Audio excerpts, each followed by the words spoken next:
Teismo slenkstį minantis aktyvus prorusiškomis pažiūromis garsėjantis veikėjas pareiškė, kad jam buvo siūlyta bendradarbiauti su tarnybomis ir žadėta pinigų už neva nuomonės pakeitimą.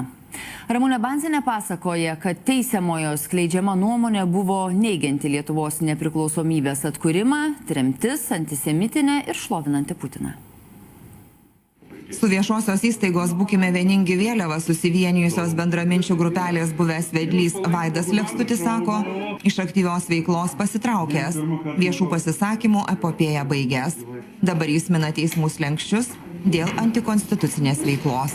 Dvi veikos, tai yra du epizodai, tuo, kad kurstė neapykantą žmonių grupėms dėl jų seksualinės orientacijos, dėl tautinio požiūrio. Na ir dar vienas epizodas, kad viešai pritarė SSRS įvykdytai agresijai prieš Lietuvos Respubliką bei prieš Lietuvos Respublikos gyventojus, būtent nusikaltimo žmoniškumams, ir juos menkino. Kodėl tapo teisiamuoju, buvęs aktyvus visuomenininkas aiškina taip. Esmė yra tokia. Buvo organizacija Būkim vieningi, vykdė veiklą, leidom laikraštį, rašėm kitokią nuomonę negu daugumą spausdina ir buvo pasiūlyta bendradarbiauti su tikrom spec struktūrom. Mes atsisakėm, buvo pasiūlyta pinigų, bet turėjom keisti radikaliai nuomonę ir buvo pasakyta, kad po to bus teismai, kratos ir visa kita. Šiandien tai ir turim. Lekstutis kaltinamas, kad socialinio tinklo paskyroje įdėjo leidinių ir paskaitų rusų kalba vertimus, kur pateikiami išgalvoti ar iškraipyti istorijos faktai, skatinantys neapykantą žydams.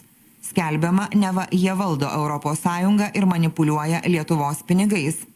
Viešą pasityčiojimą prokurorai įžvelgė ir štai šiuose teiginiuose. Pydarus gali sustabdyti tik Putinas, jis tai ir daro. Konservatoriams kartu su liberalais laikas būtų pagalvoti apie vieningos partijos pavadinimą, pavyzdžiui, pedofilų, pederastų ir iškrypėlių partiją.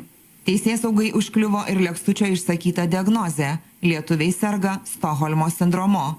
Straipsnyje abejojama valstybingumu, o sovietų vykdyti trėmimai prilyginti prasivedinimui gryname ore. Kaip galima atkurti Lietuvos Respubliką, kurios iki tol nebuvo? Kaip galima iš dramblio atkurti beždžionę? Rusija išvadina teroristinę valstybę, o apie tai, kad rusai po antrojo pasaulinio karo vakarų propagandos apšvitintus vežė į gryną orą, Sibirą, prasivedinti, paverčiame kaip baisiausias dalykas. Taip, tai tremtis. Tai buvo ištremta daug nekaltų žmonių, kuriuos skundė tie patys kaimynai ir draugai. Tai buvo ištremta daug jaunų žmonių, kuriems Jungtinių valstijų pagalba buvo praplautos smegenys ir liepta priešintis Rusijai. Kratų ir šių teiginių aiškinimosi prokurorai ėmėsi, kaip piliečius papiktino viešas pritarimas tarptautiniams nusikaltimams.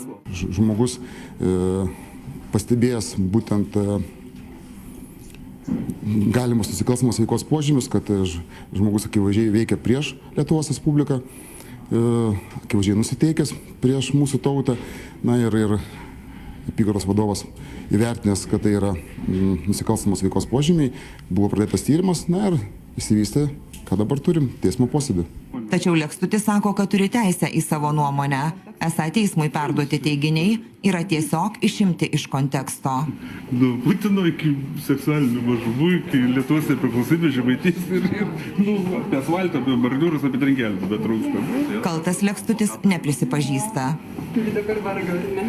Nu, koks čia vargas? Čia tik tai bandymas susidoroti, politinė byla. Pasak prokurorų, tai antra panaši byla šalyje. Algirdas Paleckis nuteistas dėl sausio 13-osios nusikaltimų neigimo. Ramunė Banzienė, Vilius Mačiulaitis, Klaipėda.